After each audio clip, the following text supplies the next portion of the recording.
Olá, pessoal. Estamos iniciando mais um episódio do Castelo Cast, uma comunidade informativa. Sejam bem-vindos. Estamos recebendo hoje a Regina, analista de RH. Eu sou o professor Marcos Pereira, do componente curricular de liderança. Estamos aqui com os estudantes do terceiro A, que vão conduzir, né, esse processo, essa entrevista com a nossa convidada Regina. Quero agradecer o apoio também da nossa gestão escolar, nossa diretora Glauce, né, nossas coordenadoras Patrícia e Cleia, nossas vice-diretoras também aqui do período da manhã, a Jaqueline e a Carla. Esse processo visa, né, motivar os alunos a desenvolver o protagonismo estudantil, a desenvolver algumas habilidades como a comunicação, como a questão da oralidade, também da oratória. Então, a gente tem contado aí com alguns, né, colaboradores profissionais, estamos convidando para que possam contribuir com esse processo educacional dos nossos estudantes. Seja bem-vinda, Regina. Obrigado. Bom dia a todos. Terceiro ano, terceirão, né? Pessoal aí se preparando, indeciso para ingressar na carreira profissional. Eu espero poder ajudar vocês, se vocês gostarem da área, é uma área muito gostosa de trabalhar, o RH. Lembrando que essa iniciativa, né, do Castelo Cast é uma iniciativa da Escola Marechal Humberto de Alencar Castelo Branco, localizada na cidade de Cubatão, no bairro do Jardim Casqueiro, e pertence aí à Diretoria de Ensino Região Santos. Então, tenho certeza que, né, vai ser muito proveitoso essa experiência de hoje. Então, peço que vocês que estão nos acompanhando aqui pelo YouTube ou Spotify, nos acompanhem até o final desse episódio. Obrigado, Regina, mais uma vez. Aí eu volto no final, os alunos agora assumem o comando.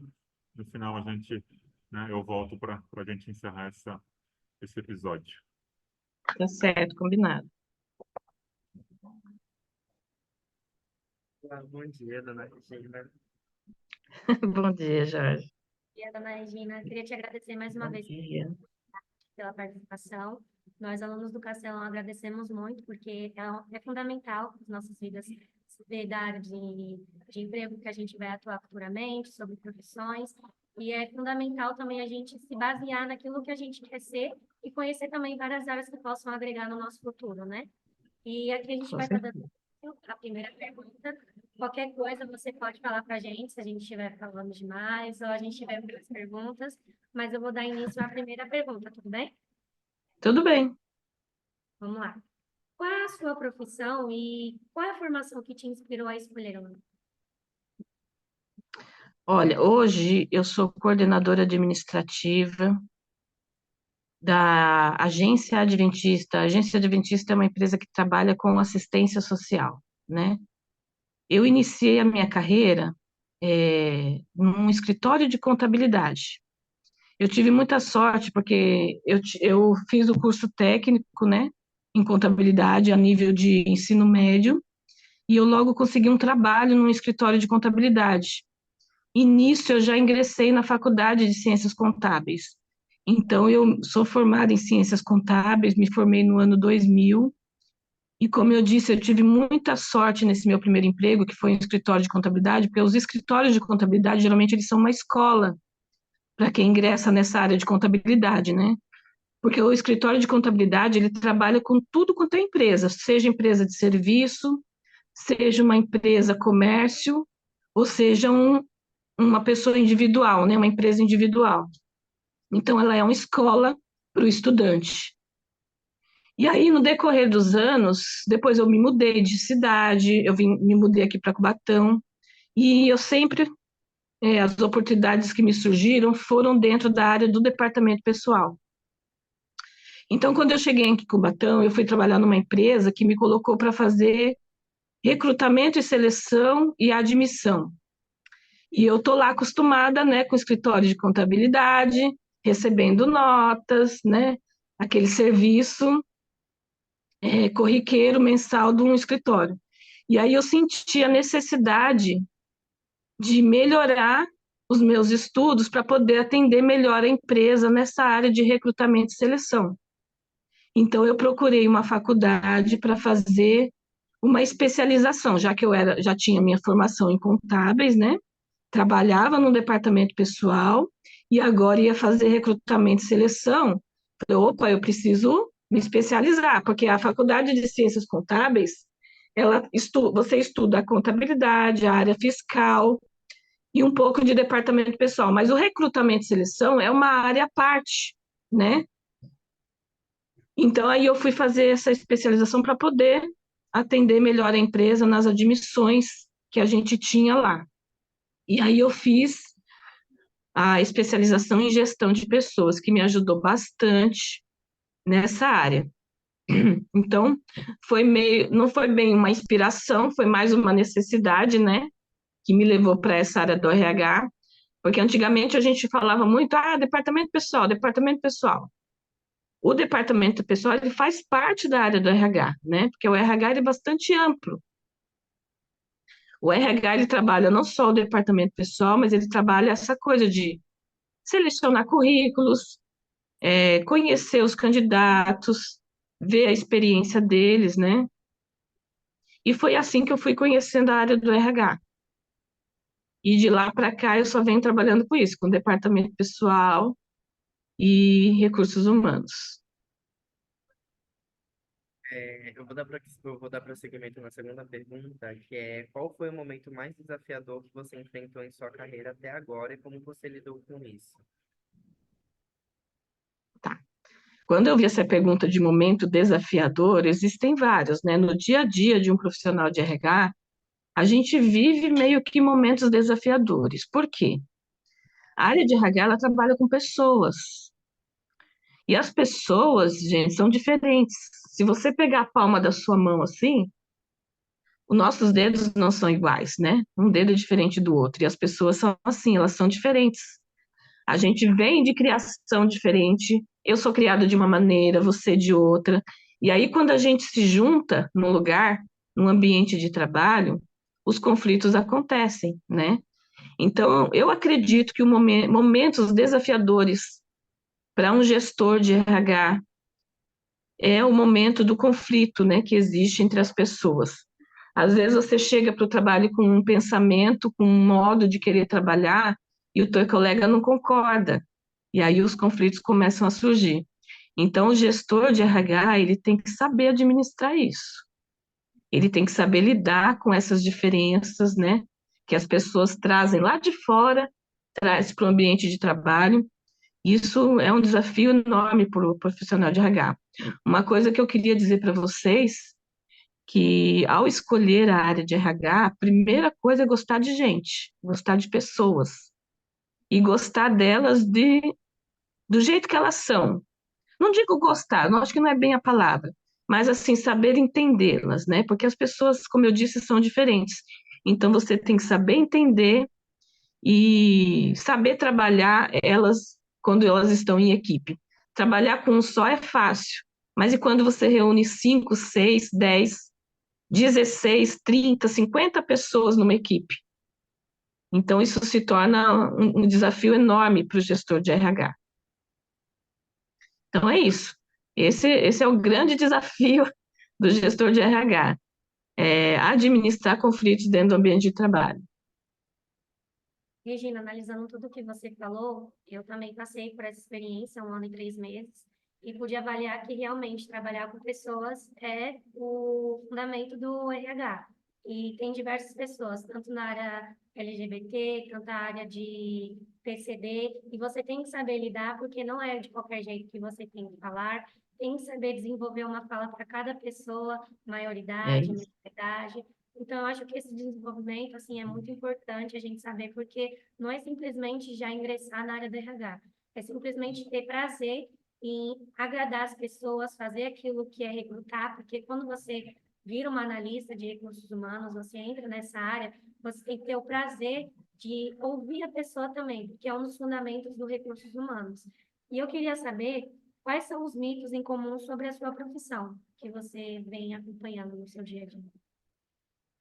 Olha, o que eu já presenciei, às vezes as pessoas acham que o RH existe para proteger a empresa. Não, isso é mito. O RH ele existe para auxiliar a empresa, porque vou pegar aqui como um exemplo. Às vezes eu tenho um funcionário que eu recebo muitas queixas dele num determinado setor, mas aí o RH tem que ter um olhar e ver que aquele funcionário, talvez ele não esteja sendo produtivo naquele setor, mas ele é muito bom no outro setor, que vai, entendeu? E isso vai trazer benefícios não só para a empresa, mas para ele. Porque às vezes ele pode não estar feliz, pode não estar realizado naquele setor, e no outro ele se sentir produtivo, se sentir realizado e ter um dia de trabalho legal. Ele sair dali e se sentir, poxa, hoje eu fui útil, hoje eu produzi, e as pessoas estão felizes e contentes com o meu rendimento. Entendeu? O RH tem que ter esse olhar também. Uma outra coisa que eu anotei aqui é as pessoas acharem que o RH é responsável pelo desenvolvimento das pessoas. Não, eu sou responsável pelo meu desenvolvimento. Sou eu que busco e corro atrás de me especializar e de melhorar o meu leque, né, de conhecimento para poder servir a empresa. São esses dois mitos que eu coloquei aqui. A quarta pergunta é: se você pudesse mudar algo no seu campo profissional, o que seria e por quê?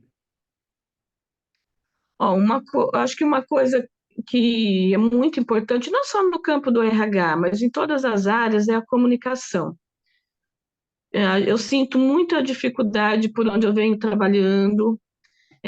A falta de comunicação, ela é muito, muito triste, muito pesada, porque ela não faz com que o serviço ande, né? Ele tem um andamento legal, as coisas não funcionam. Você chega no final do dia e você vê que coisas ficaram para trás, porque se você não tem comunicação entre a equipe, não tem engajamento, as pessoas não sabem o que você está fazendo, o que o outro está realizando, chega no final do dia, muita coisa ficou para trás. Então, a comunicação é algo que, se eu tivesse o poder de colocar dentro de uma equipe, ou dentro de uma empresa, é o poder da comunicação. A comunicação é peça-chave para que os trabalhos andem direitinho e aconteçam durante o dia. Prosseguindo com as perguntas, qual é o conselho mais valioso que você já recebeu de um colega no seu trabalho? Gente, às vezes a gente entra numa área, ou numa empresa e a gente quer muito crescer, né? A gente quer muito se desenvolver, a gente quer ter um bom salário e tudo mais, mas eu já tive alguns momentos e assim de querer produzir muito e querer satisfazer todas as necessidades, né? Que às vezes é tanto trabalho, às vezes o número de pessoas é tão reduzido, mas alguém me deu um conselho uma vez que eu trouxe para mim, que diz assim, que nenhum sucesso profissional vale o fracasso da família. Então, o trabalho é importante, sim, as nossas responsabilidades estão lá em cima, porque quando a gente assume um cargo, uma profissão, a gente tem responsabilidades, né? E isso é muito válido, isso é muito importante. Porém, há algo mais importante, que é a família da gente. Então, é uma coisa que eu aprendi no decorrer da minha vida, que nada que me faça crescer profissionalmente, me deixar lá no topo, vai valer se a minha família for esquecida, se a minha família ficar para trás. É uma coisa que eu carrego comigo. Dando prosseguimento na sexta pergunta, é como você equilibra sua vida profissional com a pessoal? É difícil, viu, gente? Porque às vezes eu hoje, o Jorge conhece um pouquinho do meu trabalho, hoje eu estou num trabalho bastante desafiador. Aqui é muito trabalho, aqui é cada dia uma coisa diferente. Às vezes você chega aqui com uma agenda e aí você não consegue cumprir aquela agenda porque coisas novas surgem e você tem que ter sabedoria, tem que ter inteligência para saber administrar isso. A pergunta é como você equilibra. Você tem que saber o momento de parar. Olha, eu já fiz as coisas importantes que eu tinha para fazer hoje e agora vou parar, vou encerrar aqui, porque é o que eu falei na pergunta anterior. A família vem antes da nossa área profissional. Então tem que saber equilibrar, tem que saber administrar bem o que é importante, do que é emergência, do que é urgência, para poder conseguir fazer tudo no seu dia a dia. E como eu conheço o seu âmbito de trabalho, eu tenho propriedade para falar que às vezes a senhora está em casa, a senhora está tendo que resolver problemas, certo? Às vezes é Você uma vê, né, dificuldade Jorge? É de resolver. difícil. É 24 horas de olho no WhatsApp, de olho nos acontecimentos, para não deixar que nada corra, né, fora do caminho. Ana Regina, voltando a falar de desafios, nós queríamos saber quais são os maiores desafios no qual você enfrenta no seu dia a dia. Olha, gente, a gente tem vivido dias em que as pessoas procuram por um emprego, não procuram por trabalho. Vocês vão entender isso na vida de vocês. E o maior desafio de um líder, de um gestor de RH, é conseguir fazer com que uma equipe se envolva, né, no palavreado que a gente ouve por aí, que vista a camisa, que se sinta engajada, né, entenda qual é o trabalho, qual é a missão da empresa, e ela se sinta ali pertencente àquele lugar, e ela realmente vista a camisa e trabalhe para que a missão aconteça, entendeu? É muito difícil. Às vezes você encontra profissionais que na hora de um recrutamento e seleção, ele fala para você que ele vai, nossa, ele vai dar a vida ali pelo emprego, entendeu? E no dia a dia não é assim. Ele, depois que ele conseguiu um emprego, o dia a dia dele muda. Ele só está interessado no salário no dia 5 ou no final do mês. E assim, a gente tem vivido dias dessa maneira, muito difícil de encontrar pessoas engajadas, pessoas interessadas né, em desenvolver um bom trabalho. Então, o papel do gestor é esse: conseguir fazer com que o seu profissional, com que o seu trabalhador entenda a missão da empresa e faça e realize o seu trabalho de uma maneira engajada, prometida. É isso. E a última pergunta é como você exerce a liderança no exercício profissional? Olha, para exercer uma liderança legal no exercício profissional, acho que em todas as profissões, não só do RH, você tem que ser organizado. Você tem que ter uma agenda, ver quais são as suas prioridades para iniciar um dia, porque algumas empresas, elas têm, assim, algumas prioridades, né? Que nem uma empresa, se você vai trabalhar numa empresa de produção, qual é a maior prioridade de uma empresa de produção? Não faltar profissional, porque a linha de produção ali ela não para. Então, a prioridade dela é o quê? Não faltar gente. Então, você tem que correr nos recrutamentos e seleções, ver os melhores candidatos, encaminhar para exame médico, preparar eles, que a gente chama de integração, né? Integrá-los, apresentá-los à empresa. Essa é a prioridade. Então, o gestor de RH, ele tem que saber qual é a prioridade da tua empresa, qual é o teu ramo de trabalho. E você procurar organizar isso de uma maneira que vá atendendo às prioridades da tua empresa. Outra coisa muito importante que eu coloquei aqui, que é interessante para um líder exercer, é você sempre dar um retorno. Às vezes o funcionário é colocado num departamento que é novo para ele, tudo bem, ele foi treinado, ele conhece, mas é importante para ele receber do seu gestor, a gente chama de feedback, é um retorno. Chama ele para conversar. Fulano, você entrou aqui nesse departamento, está conosco há uma semana, como você tem se sentido, né? Como que tá para você receber dele esse retorno? Porque ao mesmo tempo que você recebe dele esse retorno, ele se sente acolhido por você. Poxa, meu gestor está interessado em mim, né? Em como eu estou me sentindo, como eu estou me saindo. Isso é muito legal. Outro ponto importante que eu procuro desenvolver isso na minha profissão é colocar a mão na massa. Não é porque eu sou uma coordenadora, ou porque eu sou uma gerente, ou porque eu sou um gestor, que eu não vou fazer aquilo que o meu ajudante, o meu auxiliar faz. Eu acho que quando a gente coloca a mão na massa, junto com o funcionário, junto com a equipe, eu acho que ele se sente acolhido, ele se sente pertencente ao lugar. E isso faz com que as pessoas se engajam, né? Se comprometam mais com a missão e com a atividade da empresa. Eu acho que esses são os pontos mais importantes que eu vejo. Escutar, né? Porque às vezes a gente vem para o trabalho e a empresa quer que a gente produza, né? Ela quer o trabalho, ela quer que a gente entregue, a gente tem planilha, a gente tem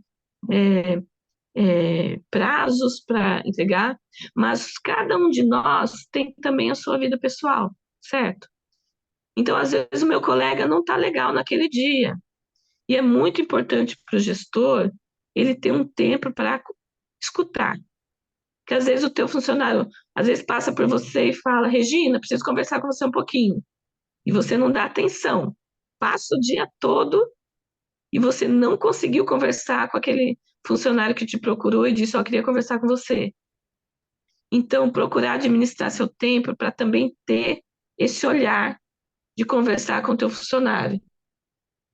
Eu acho que esses são passos, né, são itens muito importantes no gestor de RH para que as coisas, né, fluam direitinho, para que o trabalho aconteça de uma maneira produtiva, de uma maneira bem feita, para que as pessoas trabalhem engajadas e comprometidas com a missão da empresa. Eu acho que é isso, gente. Tenho uma pergunta para acrescentar. Queria saber a opinião da senhora referente ao fato de que nos dias atuais é notório que algumas empresas querem profissionais com experiência em vez de dar a oportunidade dele ter experiência. E qual o seu conselho para os jovens que querem ingressar no mercado de trabalho? Tá. Jorge cortou um pouquinho, mas eu acho que eu entendi. Você me perguntou a minha opinião com relação às pessoas que vão iniciar, mas não têm experiência, é isso? Isso. E a falta de oportunidade que as empresas elas dão a essas pessoas. Porque muitas vezes elas procuram profissionais já com experiência e não dão É, oportunidade para a pessoa ter.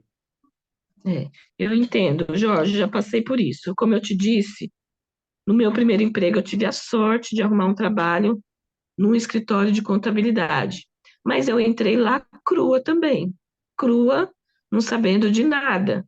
Então, quando a gente vai iniciar a nossa carreira profissional, a gente precisa ter paciência. A gente já não vai começar ou ter a sorte de já começar com grandes salários. A gente vai começar lá de baixo. Hoje, né, nós estamos em 2024, vocês têm aí algumas oportunidades, que é o Camp, algumas empresas que estão abertas a contratar profissionais aprendizes. Então, acho que essas são oportunidades que vocês deveriam agarrar com força, agarrar assim, com sabedoria. Porque antigamente, há uns 20 anos atrás, 20 e poucos anos atrás, quando eu iniciei, não tive essa oportunidade. É o que eu disse, foi uma sorte eu ter conseguido esse trabalho num escritório de contabilidade onde foi a minha escola, onde foi o meu início. Então, essas oportunidades que surgem de menores aprendizes, de camp, e até esses estágios que surgem quando vocês ingressam numa faculdade ou num curso técnico, são grandes oportunidades para vocês que estão iniciando. Porque, infelizmente, as grandes empresas, elas vão procurar profissionais com gabarito, profissionais que já têm uma certa experiência. E um dia vocês vão estar no rol desse pessoal com grandes experiências, com pessoal de gabarito. O importante é ter paciência, não desistir, procurar sempre estar estudando, porque a área de RH, a área de departamento pessoal, a área de benefícios, é, a área de cálculos, né, de rescisão, de férias, de impostos, é uma área que está sempre mudando. Então, é uma área que está sempre precisando se atualizar. Então, o profissional, seja da área que for, ele precisa estar sempre estudando, gente. Não adianta falar, vou terminar o ensino médio, vou fazer uma faculdade e pronto. Não, não para aí. Você tem que, terminou o ensino médio, corre atrás de um curso superior, corre atrás de um trabalho, procura se especializar e sempre, procurar crescer. Eu fiz o curso de Ciências Contábeis, que foi a minha faculdade de 5 anos, me formei no ano 2000. Depois senti a necessidade da pós-graduação em gestão de pessoas para melhorar o meu trabalho em recrutamento e seleção. Fui. Aí eu queria dar aula, me surgiu o desejo de dar aula, mas o que eu tenho não é suficiente para eu dar aula, que é a minha faculdade de contábeis e a especialização. Estou fazendo pedagogia. Pedagogia para mim vai ser pouco para eu dar aula, entendeu? Então, o profissional é assim, ele tem que estar sempre em busca de conhecimento para ser feliz profissionalmente, para ter uma renda legal, porque eu sei que vocês são jovens, vocês têm sonhos, né? Vocês têm projetos de vida, mas o estudo tem que vir em primeiro lugar no momento de vocês agora. Entendeu? E ter paciência. Tenha paciência. O primeiro emprego vai ser um salário baixinho, quem sabe vai ser só uma bolsa auxílio, mas agarrem com força, com perseverança, tenham paciência, procurem adquirir conhecimento, procurem saber qual é a missão da empresa, onde vocês vão trabalhar, e procurem trabalhar isso e dar o melhor de vocês, aonde quer que vocês estejam. Tá bom?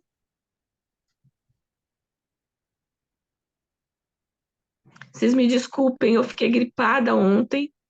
Eu tô com a voz rouca, não sei nem como saiu aí. Fica Peguei tranquila, uma gripe forte. fica tranquila que a gente conseguiu ouvir bem, né, a sua fala.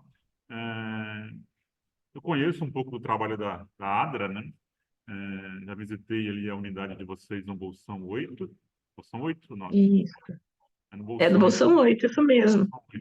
Eu visitei um espaço, né, incrível, lindo, bem organizado, é um trabalho fantástico que a ADRA desenvolve na cidade. Eu sei que tem outras também, né, outras vertentes, outras atuações na cidade. Acho que tem um projeto ali também ali na região perto ali da Princesa Isabel, né?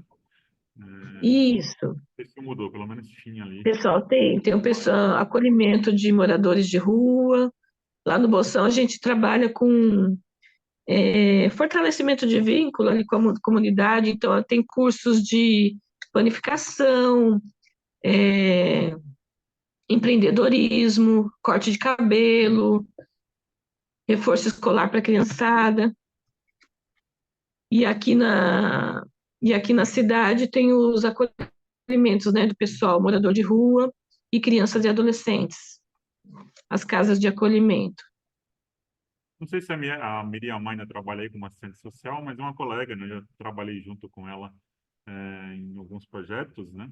Em um projeto, na verdade, de lazer, em uma outra organização, porque eu sou também assistente social, né? Sou licenciado em História, né? Estou com essa turma no componente liderança, mas eu tenho uma segunda, né, graduação, uma segunda formação, que me levou para alguns caminhos também. Mas o que me levou também ao serviço social foi um trabalho voluntário que eu fazia desde moleque, né, fui crescendo e me comprometendo com algumas ações sociais. Eles são jovens, né? Às vezes não tem nem o que colocar muito no currículo, né? Mas algumas empresas olham para essa questão do voluntariado, né? Olham para essa responsabilidade social que as pessoas têm, né? Fora, né, na vida cotidiana. E a ADRA é uma organização do terceiro setor, desenvolve esses trabalhos. Qual a importância para você, né, que você considera aí desses voluntários para essas organizações, né, até mesmo para esses jovens, né, se comprometerem também com algum tipo de ação voluntária? Então, eu acho extremamente importante, porque olha só, meninos, se você olha o teu currículo e você diz, poxa, eu não tenho nada para colocar nele, mas aí você tem aí algo que você já participou, algo que você já se conectou, a empresa olha isso como alguém, um candidato que é comprometido, que é interessado, entendeu? Você pode não ter tido um emprego anterior, algo com carteira assinada, mas se você tem ali no teu currículo que você já participou de um projeto social em que você realizou tais coisas, pô, a empresa já olha esse currículo de uma maneira diferente, certo? Pô, é alguém, é um jovem que não teve um emprego anterior, mas ele já se interessou em ajudar alguém, ele já se interessou em participar de algo que é importante, entendeu? Então, eu acredito que a empresa já olha aquilo com um olhar diferente do que você fazer um currículo lá com seu nome, endereço e a tua escolaridade. Não. Aí, se você tem já um projeto, algo que você participou, algo que você se comprometeu a fazer e colocar aquilo no teu currículo, eu, que já trabalhei muitos anos analisando currículo, eu já olharia um currículo desse com um olhar diferente, com certeza. Regina, obrigado, né, mais uma vez aí pela sua contribuição. A gente está chegando aqui no final, né? Dedicar um pouco do seu tempo. Sei que é um tempo precioso, né? Como você partilhou aí, cheio de desafios, de situações, né? No seu trabalho, na sua vida pessoal também. Mas a gente agradece, a escola agradece também a sua participação, a sua contribuição com os nossos estudantes, né? Sempre um prazer enorme ouvir pessoas também, né? Com essa área, da área social, que trabalham em organizações. Eu gostaria, a gente tem mais 2 minutos aí, se puder deixar alguma palavra final, alguma consideração final, eu agradeço. Então, tá jóia. Meninos do terceirão, obrigado pela oportunidade. Eu espero poder ter esclarecido aqui o que é a área de RH. Eu, particularmente, gosto, né? Iniciei, como eu falei para vocês, no departamento pessoal. E, como eu disse, para trabalhar na RH tem que gostar de gente, tem que gostar de pessoas. E pessoas, quando a gente diz aqui, tem um leque gigante, né? Todo tipo de pessoa. É gostoso trabalhar com pessoas, tentar entendê-las, tentar ajudá-las, olhar para elas com um olhar diferenciado, né? Não só ajudando a empresa, mas ajudando também a pessoa para que ela tenha um dia feliz, um dia agradável no seu ambiente de trabalho. Vocês estão iniciando aí a vida de vocês, terminando o terceirão, mas na verdade vocês estão iniciando a vida estudantil e quem sabe aí também a vida profissional. Tenham paciência, não desistam, procurem sempre crescer estudando e aprendendo, porque na vida a gente nunca para de aprender. Como às vezes eu falo aqui para o Jorge, a tia está com 48 anos e todo dia eu aprendo uma coisa diferente. E vocês também vai ser assim, é assim com todo mundo e vai ser assim com vocês também. Então tenham paciência, mente aberta para aprender, não desistam e continuem lutando sempre, estudando e trabalhando, que esse é o primeiro passo na idade de vocês, trabalhar e estudar bastante. Sucesso para vocês. Regina, obrigado, né? A gente está encerrando aqui esse nosso episódio. Quero Eu que agradecer agradeço a oportunidade, viu? das pessoas. Pedir também que fortaleça o nosso canal, se inscrever no nosso canal do YouTube, seguindo também Vou me inscrever, com certeza. no Spotify e no Instagram, CasteloCast com 2 L's, né? Esses são os nossos canais. E obrigado e até uma próxima. Obrigado, gente. Tchau, tchau. Sucesso. Tchau, tchau.